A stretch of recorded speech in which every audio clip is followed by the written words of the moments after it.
El Baúl de Pesqueira.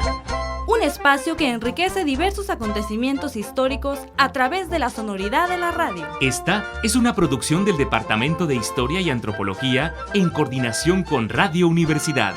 El Baúl de Pesqueira. Enriqueciendo la historia sonora.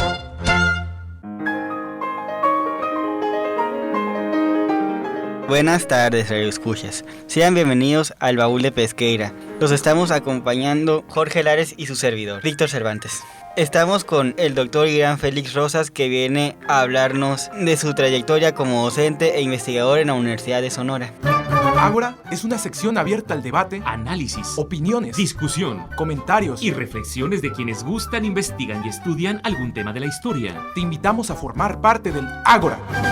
Bienvenido, profesor. Muy buenas tardes, gracias por la invitación. Lo siento un poquito tensos, relájense, que es su espacio. Además ustedes me invitaron y el espacio es para platicar en corto y con relax. Antes que nada, profesor, ¿podría decirnos dónde nació? Sí, bueno, yo nací en el Valle del Yaqui, en una comunidad que se llama Villa Juárez. Nací ahí por azares del destino, por coincidencia, pero parte de mi niñez hasta los 6 años la pasé en un ejido que se llama Morelos, en Cajeme. Y bueno, ahí caminé entre Guadalajara, Pueblo Yaqui, Ciudad Obregón, hasta llegar acá a Hermosillo a los 17 años, ¿no? A pesar de que tengo pues ya 27 años en Hermosillo, sigo diciendo que soy cajemense y sigo diciendo que soy de ese ejido, porque ahí nací y a pesar de que viví poco tiempo ahí, de alguna forma el origen o la matria te marca, ¿no? En cuanto a la identidad y referentes que tenemos, sobre todo de la temprana infancia. ¿Y cuándo decidió estudiar historia? Hace poquito platicábamos de eso, a partir de esa pregunta con unos colegas historiadores y coincidíamos en que siempre nos inventamos historias muy míticas de cómo decidimos ser historiadores. En mi caso me parece que caminé entre la primaria, la secundaria, la preparatoria pensando en diferentes opciones profesionales, ¿no? Desde querer ser médico hasta querer ser piloto aviador, por cuestiones tan tontas y me forman parte de la edad, ¿no? Cuando estaba en la primaria conocí a un militar que había estudiado en Zapopan, Jalisco, y que era teniente del ejército, ¿no? Y me llamaba mucho la atención que siempre andaba bien vestido, bien peinado, y decía, yo quiero ser así, yo quiero ser como este cuate, que andaba en un mundo, pues, bastante atractivo como niño, no andar en los aviones, aunque en cuestiones militares. Entonces yo titubeé mucho entre la medicina, cuestiones militares pero relacionadas con la mecánica de los aviones, la antropología, la sociología, la publicidad.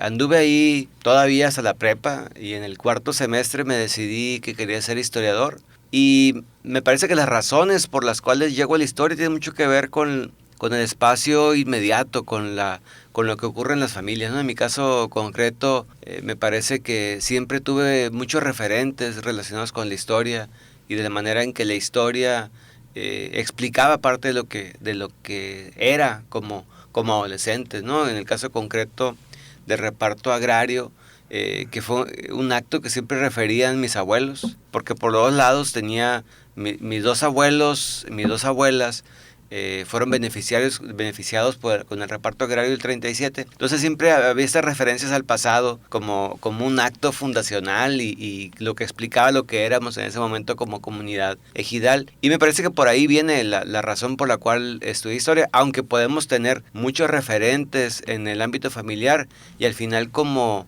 jóvenes decidimos cualquier cosa, ¿no? Incluso podemos decidir algo que vaya en sentido contrario a lo que la familia te plantea, ¿no? Porque forma parte de esta rebeldía. Pero en mi caso me parece que es un gusto personal. Le encontré sentido a la historia en la prepa y que de alguna forma estuve acompañado a nivel familiar de referentes que me ayudaron a decidirme y ver en la historia una profesión atractiva, apasionante y muy digna y además muy divertida, ¿no? Bueno, ya que nos platicó de cuándo decidió, ¿podría decirnos por qué decidió estudiar historia? Esto que comentaba, ¿no? Me pareció, le encontré sentido en la preparatoria, me enganché con la historia a partir de una materia en el Cobach, y me pareció bien interesante pensar de manera crítica y relacionar el pasado con el presente. Y además también un punto que es importante era, o sea, y es algo que no podemos negar, luego cuando somos adolescentes tenemos un afán por diferenciarnos de los demás. Entonces todos mis amigos en Obregón, o la mayoría, querían ser o contadores o administradores, y el más rebelde era psicólogo, ¿no? Entonces, ser historiador en el ámbito cajemense era así como, este vato quiere ser historiador, ¿no? Y luego si me iba al pueblo, en el pueblo la poca gente que estudiaba, o estudiaba para profesor en el internado de Navojoa, en el Quinto, una normal rural, o estudiaba ingeniero agrónomo.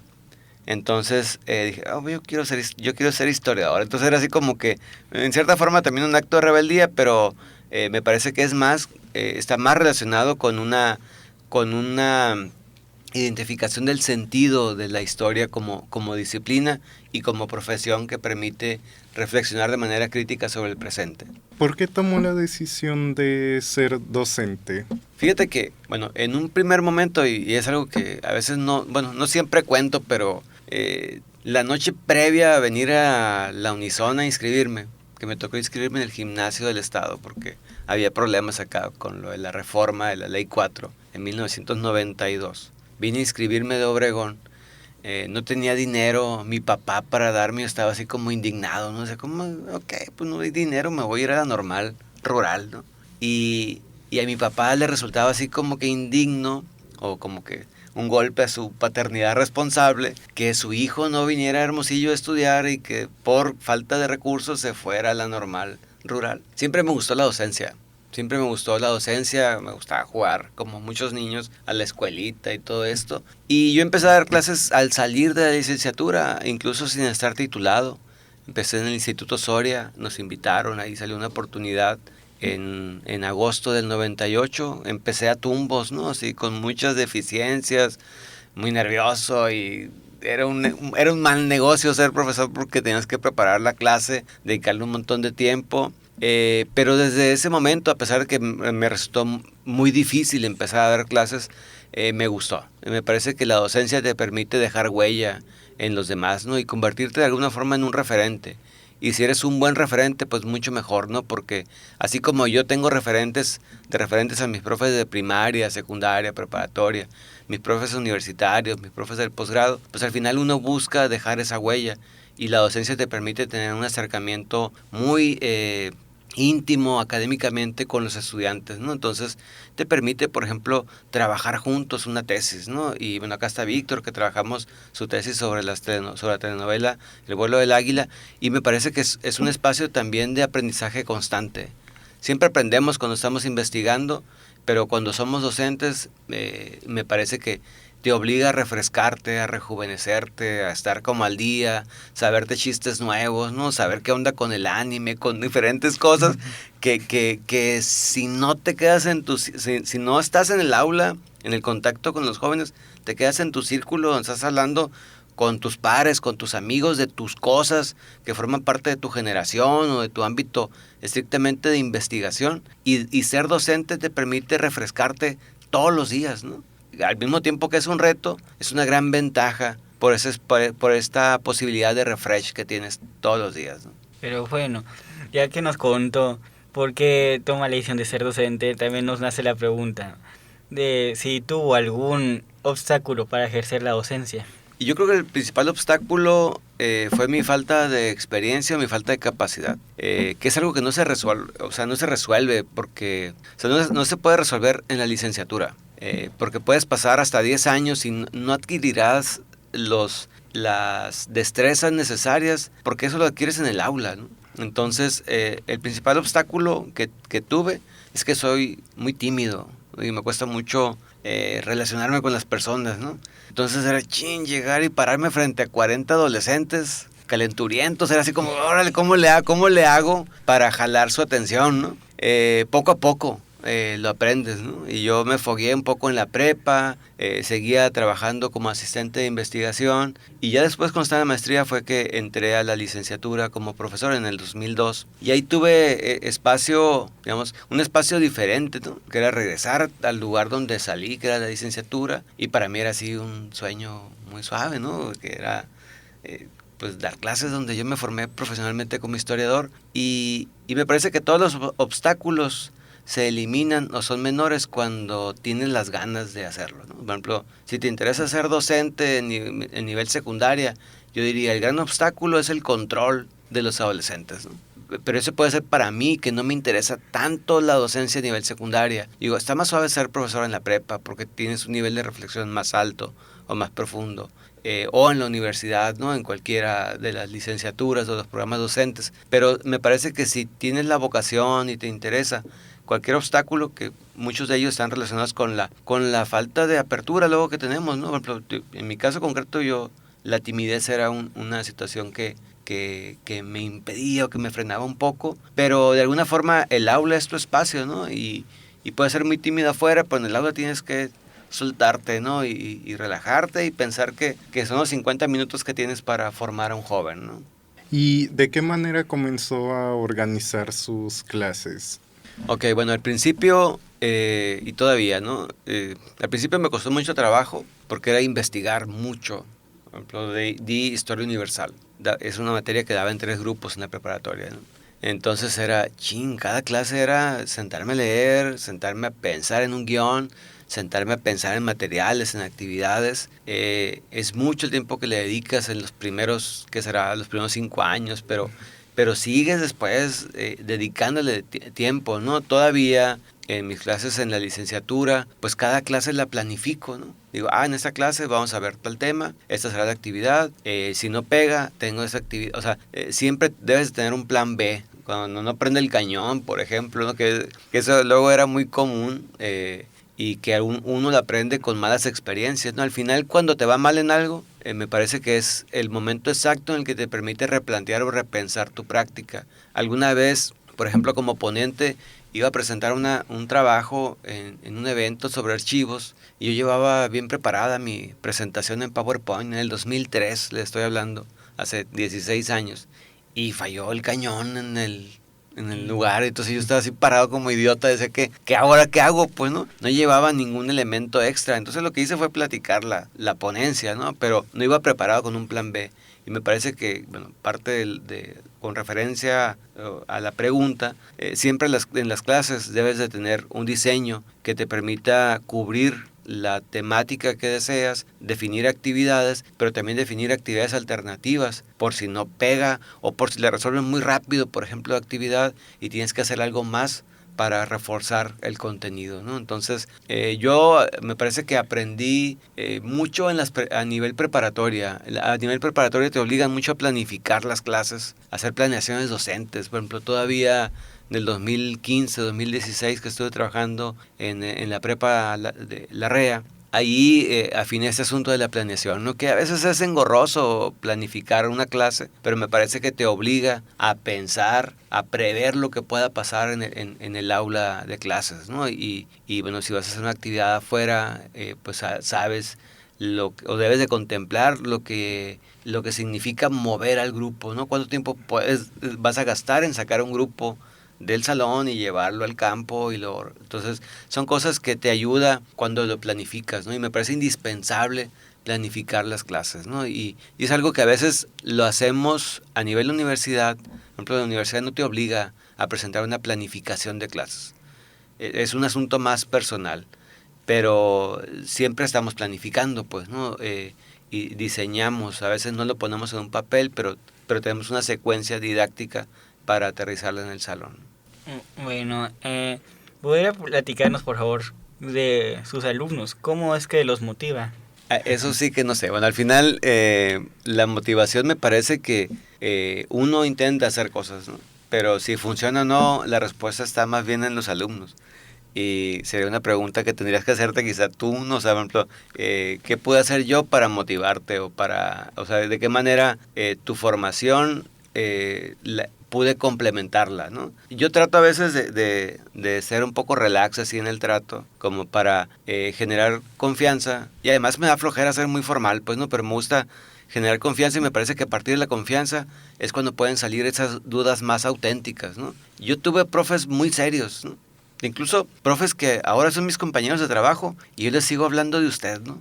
Por respeto, pero también así como por, ¿no? O sea, como que guarda cierta distancia. Entonces a mí me parece que la cercanía permite trabajar, permite sacar dudas profundas y permite también abrirnos, pues, ¿no? Porque podemos decir, ¿sabes qué?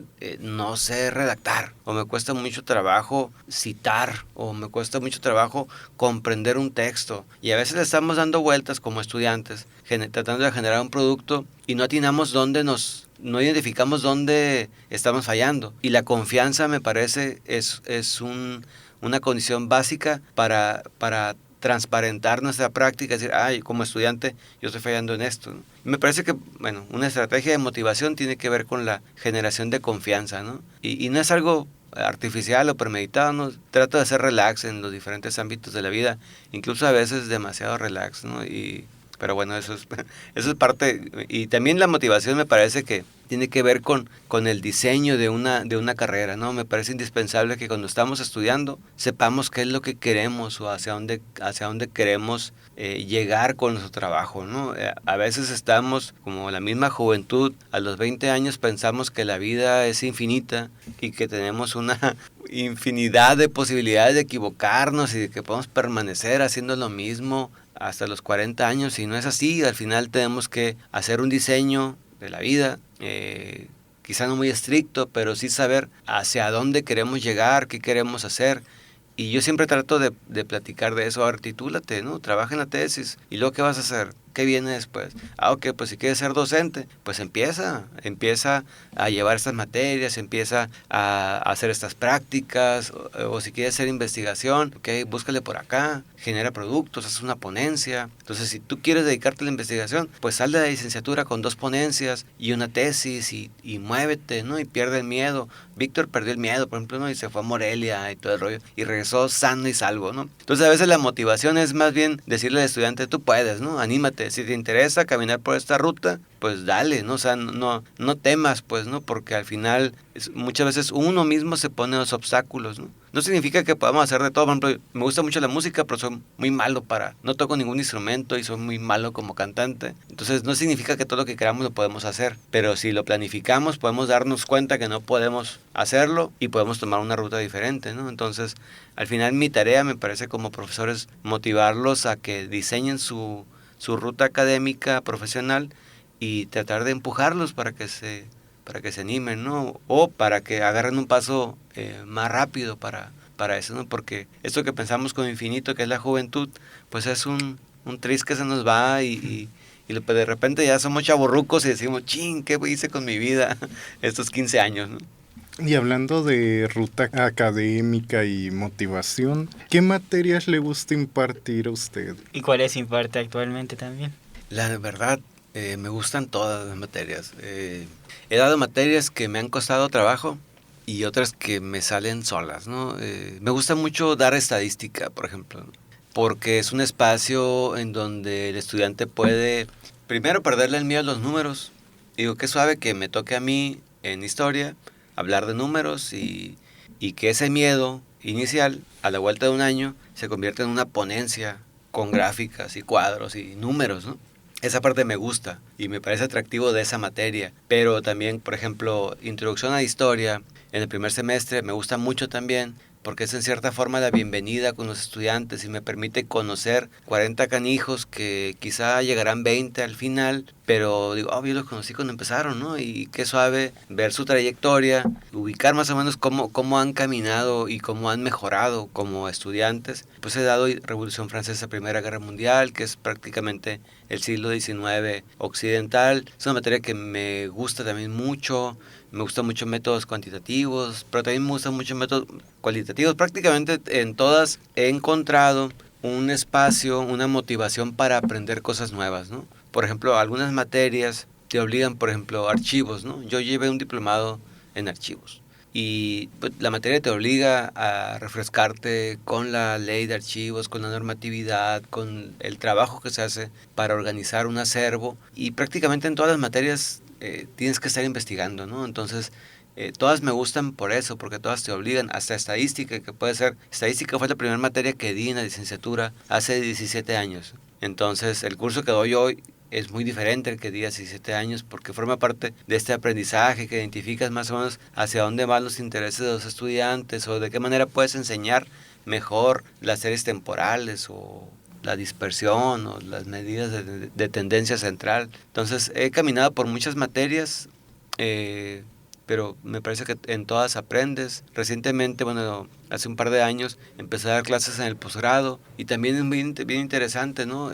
Tener ese espacio de experiencia y de cercanía con estudiantes que van en otro sentido, con otra lógica, y es muy suave porque aprendes de ellos y aprendes diseñando las clases y todo esto. Entonces me he movido con muchas materias, pero quizá entre mis consentidas puede estar la estadística, introducción a la historia y métodos cuantitativos. Son muchas, así como que a todas las materias me parecen interesantes. Bueno, también sabemos que tiene libros publicados. ¿Nos podría contar un poco de los textos que ha realizado? ¿Qué temas aborda? Bueno, como libro, y es algo que me da pena porque ya hace 9 años que se publicó el libro, fue el 2010, he publicado en los últimos años más bien artículos o capítulos del libro, ¿no? Porque algo que les quiero decir así fuera de los micrófonos, aunque estamos en los micrófonos, se valora mucho más actualmente en el ámbito académico la producción de artículos científicos en revistas arbitradas, indizadas. Y los libros es así como que, sí, ¿no? Depende mucho de dónde lo publiques, ¿no?